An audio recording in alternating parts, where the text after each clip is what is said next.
What's going on, everybody? Today I'm talking about something that I used to talk about all the time back on this channel, and that is The Flash. To be a bit more specific, Ezra Miller's Flash, because I don't know if you guys and gals have been keeping up, but this story that's going on with Ezra Miller is insane. So if you are totally out of the loop, you know nothing what's going on with Ezra Miller, I am here to break down this zany, crazy person that is Ezra Miller. By the way, if I accidentally use the wrong pronouns while I'm talking throughout this video, my bad. I'm just going to be trying to get through all of this craziness. So the main things a lot of people know Ezra Miller for are The Flash and Fantastic Beasts. That's pretty much it. I don't think he's done anything else that I'm aware of. But right there, you have DC Comics and Harry Potter. Those are two massive fandoms, so of course people are going to start loving Ezra Miller. On top of that, Ezra Miller just has this very out there kind of personality. Before the pandemic happened, it seemed like Ezra Miller was going to be this mega star in the future. Well, that was until this first crazy incident happened involving Ezra Miller. You see, back in April of 2020, a video had came out of Ezra Miller choking a fan. Learn it?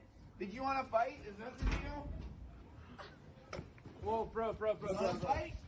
Kind of weird, right? You see this girl come in and like, yeah, what's up? And then Ezra's like, you wanna fight? The woman in this video seems to be laughing until she gets thrown to the ground. And then of course you see some people intervene once that happens. If I remember correctly, when this video came out, nothing really happened to Ezra Miller. Like, the backlash was non-existent. Of course, people on the internet were speculating like, oh my god, is this gonna get him kicked out of Fantastic Beasts? Is this gonna get him kicked out of The Flash? No! Nothing really comes from this, and Ezra Miller stays pretty clean until earlier this year. You see, this is when things started to get crazy, because in March of 2022, The Flash actor Ezra Miller arrested at Hawaii karaoke bar. According to this article, police say Ezra Miller yelled obscenities, grabbed a microphone from a singing woman, and lunged at a man playing darts. Miller took issue late Sunday with people singing the Lady Gaga and Bradley Cooper ballad Shallow at a bar mostly frequented by locals in Hilo. The song apparently aggravated Miller. Miller, described by police as a 29-year-old visitor from Sanford, Vermont, has been the source of police calls in Hilo 10 times since March 7th. Some of these calls were for reasons such as filming people at a gas station, refusing to leave the sidewalk area of a restaurant, and arguing with people. While I was researching a little bit more about this incident, apparently there's body cam footage of that incident at the bar. No, I got assaulted and I started filming. I can show you the video. Let's talk stories outside. Let's talk story outside. And Ezra Miller, this is on the warrants, but he's caution code unstable, 29 Caucasian Hill. I got assaulted in this bar twice in a row. I filmed myself when I get assaulted for NFT crypto art. What's your name? What's your badge number? Tell me your name and your badge number. White key. Ezra. Full name, full badge number. Tell me your name and your badge number. Tell me your name and your badge number. Fucking Ezra. He's like, the cop's being chill as hell. Tell me your name and your badge number now. 136. Why is he being so aggressive? Central 131. I'm being arrested for disorderly conduct. Yeah. Deservedly. Okay. Well, you should have told us that instead of running away and playing all of this theatrics. You could have just told us that. I'm sorry, No, you're not officer. sorry. You could have Yes! That officer's cool. So there's that crazy incident at a karaoke bar. Days later, another incident happens. According to this article, couple files restraining order against Ezra Miller after actor allegedly breaks into their hotel room. The couple filed a petition on Tuesday for a temporary restraining order against the actor. They said Miller burst into their Hilo, Hawaii hostel bedroom, threatened them, and stole their passports, wallet, and other belongings. When I saw this news originally, I was like, what is going on with Ezra Miller? Why would he steal some people's passports? I mean, the dude's got money, so I don't understand why he would need to steal, like, identities. After these two incidences, everything seemed to kind of quiet down. Everybody was like, what's going on with Ezra Miller? There was allegations of, like, maybe he's on something. Like, there was just a whole bunch of speculation. But from my understanding, there wasn't any more arrests or craziness happening. Until recently. Now, I do need to clarify that everything that I'm about to say is alleged that Ezra Miller did, and also I don't really have a timeline from this because it seems like it's kind of all over the place. But this was about a week or so ago, at the time of this recording that there are allegations that Ezra Miller has been grooming children. Specifically, someone named Tokata Iron Eyes. Family involved with this whole thing, I believe, are Native American or indigenous. According to Tokata's family, they say that Ezra Miller is like a cult-like leader. I want to point out that the source I'm using for this particular information is a website called Last Real Indians. I don't know a lot about this website, but they do have a bunch of photos with Ezra Miller and the family. That's why I'm using this as a source. But you can find a lot of this information from a bunch of other reputable websites as well. Multiple witness reports state that actor Ezra Miller is allegedly supplying illegal, mind-altering drugs to teenagers at their Vermont farm, committing extreme acts of physical and psychological abuse, and claiming that they are the second coming of Jesus Christ in an apparent cult-like manner. From brandishing a firearm to violent sexual outbursts against women to repeated uses of narcotic ketamine, journeyed down the dark rabbit hole into the eyes of the twisted, disturbing allegations against the actor best known for the role as The Flash. So if those first few incidents weren't bad enough with Ezra Miller, now we're bringing in the topic of grooming. Now, I've seen a lot of people online being like, yo, there's not an issue here because the young woman is 18. And granted, yes, being 18, you are free from your parents legally, but I think the family's concern here is that Ezra Miller's been grooming this child for so long that he has like physical and mental control over her. We'll dive into that topic a little later, but let's just go ahead and just go through everything this article has. So a majority of what's happening in this article is there's a lot of photos just kind of showing how Ezra Miller was cool with this family. You have a photo right here that is blanking out a lot of the other kids in the family's thing, but that is the father, that is Tokata, and that is Ezra Miller. This article also goes on to say that without their knowledge, Ezra Miller just whipped out a pistol, which is this photo right here. Clearly Ezra Miller, he has a ski mask on for some reason. I don't know why he put that on, because you can literally tell that's him right there with the same clothes in the same area. Some people might see these photos and be like, there's not really anything bad there. They're just kind of hanging out. Yeah, he had a gun, looks kind of weird, but there's nothing really there. Well, on January 25th, it seems like things get a little crazy. Ezra allegedly drugged Tokata into an incapacitated state with LSD. Incoherent, Tokata was taken to Ezra's farm in Stanford, Vermont, where their mental state began to deteriorate. Their condition got so bad that Ezra Miller and the house guests finally called Tokata's parents on Saturday, January 29th, to inform them Tokata was incapacitated, and that they did not feel safe, comfortable, or able to help Tokata recover. During this time, Tokata cut her hair and did not sleep or eat for several days. 2 days prior, Ezra Miller posted on Instagram threatening KKK in North Carolina, which if I can find that video, I'll insert it right here.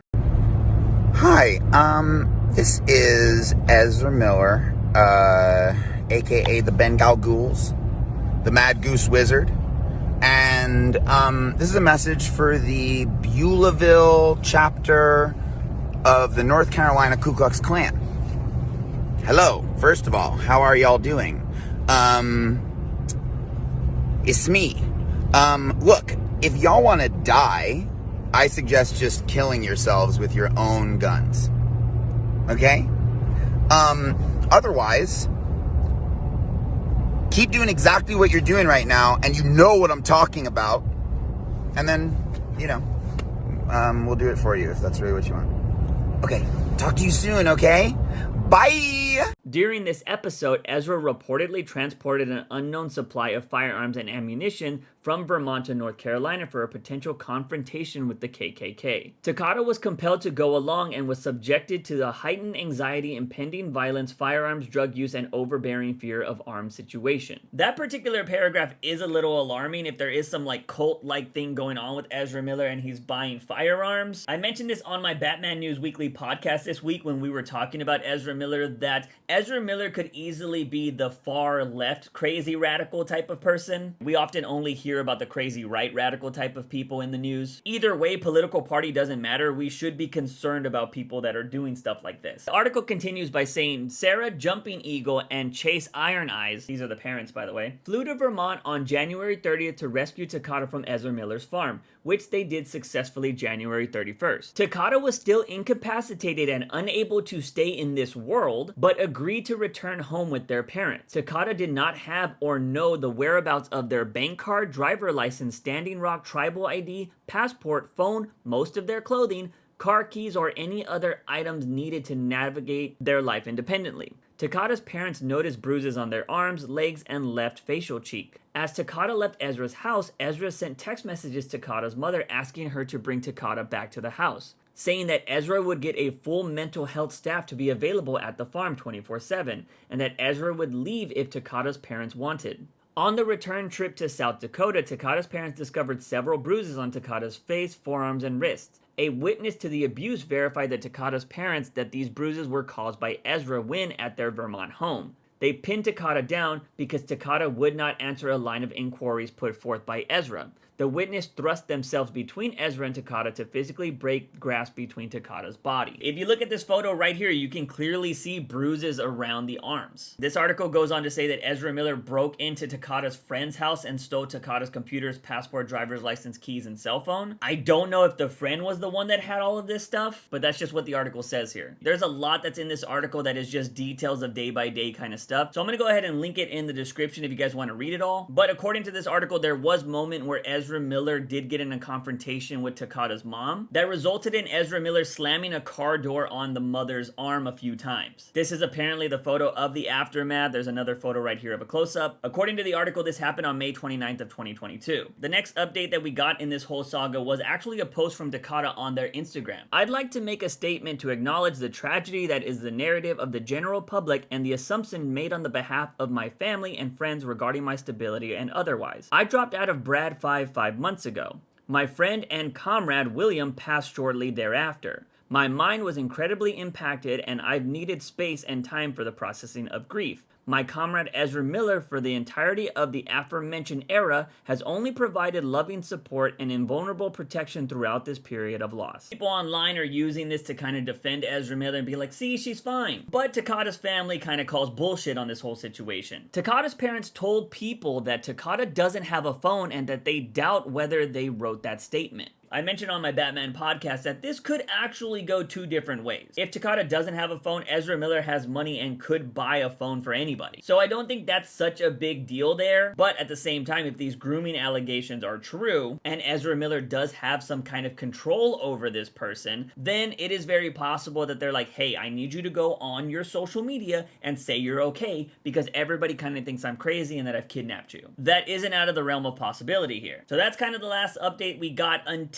June 14th on Ezra Miller's Instagram. I should mention that Ezra Miller has since deleted his Instagram, but luckily this is the internet where everything is here forever. You cannot touch me, I am in another universe. Right here we see a meme that he posts. Then there's this weird like finger painting kind of art that he put out here. I am shielded from negative people and their ill intent. My spirit, my body, soul, and success are not altered by anyone's envy. I don't know what this next part says. I'm protected from all negative something people attempt to throw at me, subconsciously and consciously. I clear any and all hidden peers who are hidden enemies. Okay. Remembering how I was nice when I should have said, who the fuck do you think you're talking to? Blah. And apparently this was the final message. Message from another dimension. This is literally method acting on another level because I think he's Speed Force time traveling right now. Make your own future. So all of that happens on June 14th while police are actively searching for Ezra Miller, so people are saying that he's kind of taunting the police with this. I don't know if I'd go that far, but it does look kind of weird when you're actively being searched for, and I assume he's hiding because they haven't found him yet, and they found other people way faster than this. But it is weird to just kind of post that and then delete your Instagram for no reason, if you were innocent. I also said this on our podcast that I don't think innocent people go on the run. If Ezra Miller is clear of this whole thing, then he should be able to just be like, come out and be like, hey, I understand that there's a lot going on right here. I'm cooperating with police. Tokata can go wherever she wants. She's 18. And that could be the whole thing right there. Because yes, if a person is 18, if the police talk to them, they get their questions, all that jazz, and then bada bing, bada boom, they can go do whatever the hell they want. But if you're actively hiding from the police, that just looks kind of shady. And if Ezra didn't want to talk to police, then he could just get a lawyer involved and be like, hey, everything goes through my lawyer or my PR team. Celebrities do that all the time. You would think with all of that, that's where it has to end, right? That was just a couple days ago. There's no way there could be more. Oh, there's more. I've said this this before when talking about this whole Ezra Miller situation, that it wouldn't shock me if there are allegations of stuff happening with minors. We already got the allegations of grooming, but there's more stuff that has come out. As of today, when I'm recording this video on June 16th, new Ezra Miller allegations, child mother granted order of protection against actor from NJ. This article states that actor Ezra Miller already being sought in connection with allegations that they groomed a teen activist. Now the Daily Beast reports that a 12-year-old child and their mother have been granted an order of protection against Miller, who grew up in Wyckoff? I don't know how to pronounce that. The Massachusetts family making new allegations against Miller, including a 12-year-old who, like Miller, is non-binary, say that they were at the neighbor's party in Greenfield in February when the incident happened. First, the actor accused the mother of a cultural appropriation for referring to traveling with her tribe of people. From there, Miller, 29, made a comment claiming that the board game Parcheesi has roots in Rastafarianism. When a party asked which sect, Miller allegedly started screaming at them and flashed a gun. This paragraph gets kind of confusing because I think they're using they as Miller's pronoun, so I'm going to replace they with Ezra. Ezra opened up their jacket. Ezra had this like big Sherpa jacket. And Ezra opened up one side of their jacket, you could see the gun, and they said, talking like that could get you into a really serious situation, the guest said. Miller addressed the mother about the 12-year-old. I've talked extensively with your child, and they have a lot of power to them. At one point, you're going to realize that you don't have any control over them anymore. They're an elevated being, and they would be lucky to have someone like me guide them. Miller accused the mother, who was dressed in a goth style, of being a witch or vampire, allegedly shouting, "Do you want to drink my blood, do you?" The actor allegedly touched the 12-year-old's hips, hugged them, and offered to buy horses for them that the actor would keep in his farm in Vermont. What is with celebrities buying people horses? Check out this video if you have no idea what I'm talking about. They were automatically just weirdly drawn to me and kept talking about how they love my outfit and love my style, and that kept going on and on about how it was great. The 12-year-old said, "It was really uncomfortable. I was really nervous. I was scared to be around them after they'd yell at my mom and she was crying." So that's really weird, especially with this whole like cult-like vibe that everybody's accusing Ezra Miller of having. He has a farm in Vermont where I guess these culty things kind of happen. I don't know, just hearing the dialogue of saying like, oh yeah, this person would be so good, they could be elevated to a better being if they had me to guide them, is fucking weird. But in my opinion, it still gets worse because there's one more thing. Jumping back to Tokata, apparently Ezra Miller has known that family since the child at the time was about 12 or 14. And this next part that I'm going to read from this article is what disturbs me the most. When Tokata was around the age of 14, Ezra invited the indigenous family from Standing Rock to London to visit the set of the Harry Potter film Fantastic Beasts. Ezra also invited Tokata, and their parents felt that they would be safe accompanying the other family, with whom Tokata's family had a close relationship. Tokata was starstruck, and initially the relationship seemed innocent enough. However, while in London, Ezra attempted to sleep in the same bed as a 14-year-old Tokata, before being chased off by a chaperone who ordered Ezra to sleep elsewhere. According to the order of protection, this information was not known to Tokata's parents until recently when the chaperone stepped forward as a witness. Bro, that right there to me is extremely sus. At this point, I don't even really know what to think because all of these just allegations starting to pile up just make me be like, yo, there's something going on with Ezra. A lot of these articles talk about LSD, ketamine, other types of drugs and alcohol involved. It does clearly seem like Ezra Miller is not in his right mind, and now there's these allegations of cult-like mentality and he's bringing in children. It does blow my mind that WB has not said or done anything in regards to Ezra Miller, and they're still waiting for that Flash movie to come out. We talked about this for like 30 minutes on our podcast, but I did mention, I think the reason why WB has not done anything against Ezra Miller is because we saw everything that just happened with the Johnny Depp trial. So they're kind of riding that wave of like, well, we don't actually want to just go ahead and kick him out of a movie if we don't have all the facts. And I feel like a lot of movie studios are going to go ahead and ride that Johnny Depp wave so they can kind of just keep their actors in the, I guess in the good graces, or like, you know, be like, oh, well, we're going to wait to see what happens because the law, which can be fair, but I would say that this is a different situation from Amber Heard and Johnny Depp. Amber Heard and Johnny Depp were adults. Amber Heard was in her like mid-20s. Of course, Depp was like 20 years older than her, but they're still adult. This involves an 18-year-old, yes, but it seems like an 18-year-old that has known Ezra Miller for a long time, is somewhat infatuated with Ezra Miller because they are able to buy them anything they want, and there are the allegations of grooming from a young age, and if that 14-year-old stuff of trying to sleep in this person's bed are true, WB needs to do something very quickly about this whole Ezra Miller business. Because luckily, since it is a superhero movie, you could easily change out Ezra Miller like that. Will it cost some money? Yeah, of course it is. But it's gonna be a whole lot better than having a superhero tied to grooming children. That would be a PR nightmare. Anyways, ladies and gentlemen, that is all I have for this Ezra Miller story. Let me know your thoughts in the comment sections down below. If you really like this video or just these types of videos, give it a like. Let me know in the comment sections down below. And if you want me to continue tracking this story, if more news comes out, let me know in that comment section down below. Of course, if you haven't hit that subscribe button already, please do so. It's free. Also, if you want to check out my uncensored gaming content, go check out my Patreon. But as always, I'm your host, JUICEbox. Remember to wake up in the morning and ask yourself something about my daily dose of juice. See you guys next time. As I'm recording this video, Adriana Chechek just retweeted one of my tweets. If you didn't see the Twitter video that I made yesterday, go check it out right there.